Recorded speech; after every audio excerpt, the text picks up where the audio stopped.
Alors, l'ambassadeur américain en Afrique du Sud vient de s'excuser par rapport à ses propos, accusant l'Afrique du Sud d'envoyer les armes à la Russie. Il y a quelques jours, on a eu une discussion ensemble, je ne sais pas si vous vous en souvenez, certainement. Si vous ne l'avez pas encore fait, allez jeter un coup d'œil.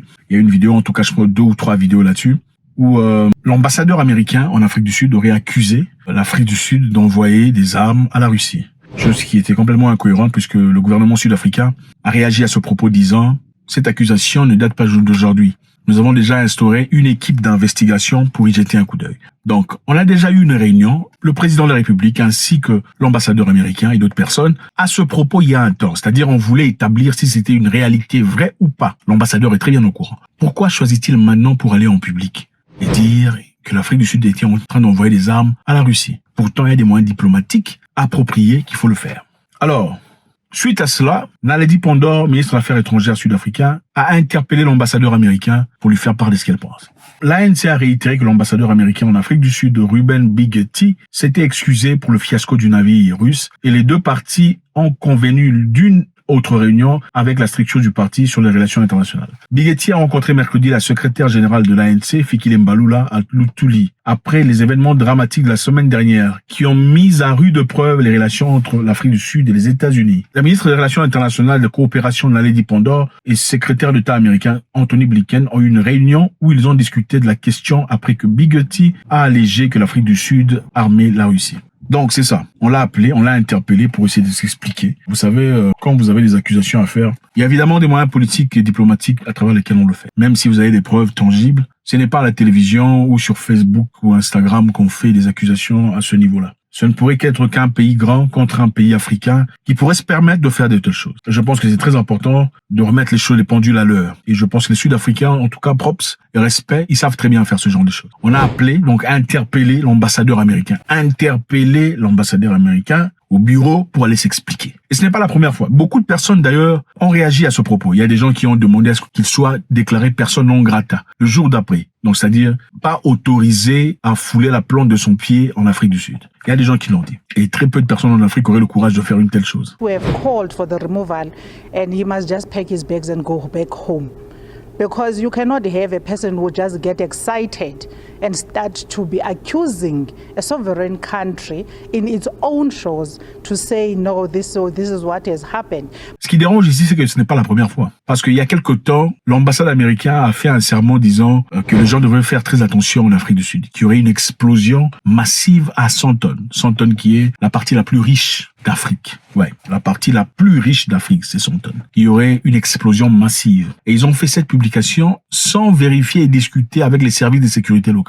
Donc imaginez-vous un peu, vous venez dans le pays des gens, on vous accueille. Vous avez des informations vraies ou fausses, mais vous partez divulguer, diffuser cela sans vérifier ou sans parler au service de sécurité du pays. Quel niveau de manque de respect. Vous êtes dans la maison de quelqu'un. Vous remarquez qu'il y a l'enfant qui fait quelque chose qu'il ne faut pas. Vous commencez à crier ou à dire aux voisins sans nécessairement parler à l'hôte ou le propriétaire de la maison. Ça ne se fait pas. Ça ne se fait pas. Et je pense qu'il était essentiel que le monsieur Biggetti, bon évidemment, Biggetti qui est un Africain, enfin Afro-Américain, généralement, vous savez, quand il faut mettre la pression sur les Africains, on se sert toujours des gens qui ressemblent aux Africains. C'est toujours comme ça. La dame qui a parlé de diplomatie, disant tout pays qui coopérera avec la Russie sera puni, sera sanctionné, c'était, en parlant d'Afrique, évidemment, c'était une Afro-Américaine. Parce que clairement, si on utilise une personne de couleur différente, ça paraîtrait beaucoup plus oppressif, en tout cas, comme si les colonisateurs essayaient de coloniser à nouveau. Alors pour bien faire ça, bien passer le message, il faudrait chercher une personne qui ressemble aux Africains pour passer le message. If a country decides to engage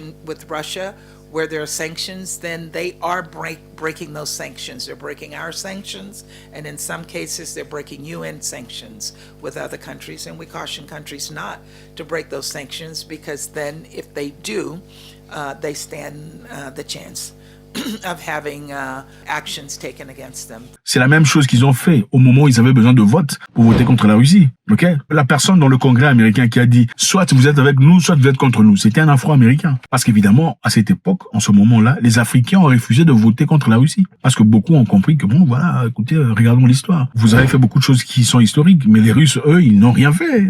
Ils nous ont jamais persécutés. Vous venez ici pour nous dire qu'il faut haïr des gens qui ne nous ont rien fait, pendant que vous avez déjà fait des choses. Maintenant, je pense qu'il est important de recevoir ce respect. Et j'espère fermement que beaucoup de pays comprendront et apprendront comment se faire respecter, au moins de l'Afrique du Sud. Ce qui est important ici, vous savez, les chefs est généralement le reflet du peuple. Les Sud-Africains sont des gens qui se sont révoltés, ils se sont battus pour leur liberté. Et ce n'était pas à prix de prière, c'était à prix de sang. Ce sont des gens qui sont partis dans les rues de Johannesburg, dans les rues de Cape Town pour combattre et lutter. Jusqu'en 94, ils étaient encore sous le joug de l'esclavage. Ils ont décidé de suer, de saigner pour se libérer. Et ce sont des gens qui apportent cette même mentalité, même sur le plan international. Ils ne sont pas intimidés par les colonisateurs disant « on va vous faire ça ».